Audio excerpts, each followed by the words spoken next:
राज्यातल्या 243 नगरपरिषदा आणि 42 नगरपंचायतींच्या निवडणुकीसाठी आज सकाळी 7:30 वाजता मतदानाला सुरुवात झाली।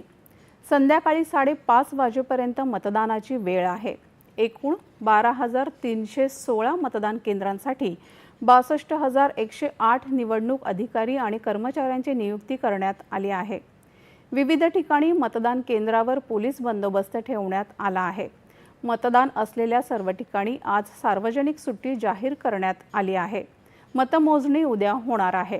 दरम्यान न्यायालयीन अपील दाखल झालेल्या 24 नगराध्यक्ष आणि 204 सदस्यांची निवडणूक पुढे ढकलण्यात आली असून त्यासाठी 24 डिसेंबर रोजी मतदान होणार आहे।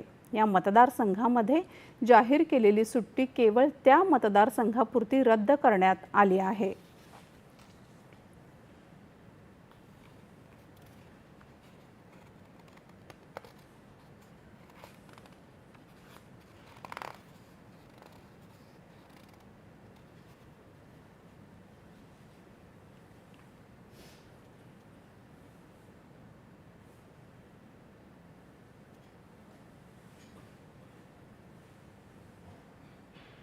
मीरा भाईंदर इथल्या डोंगरी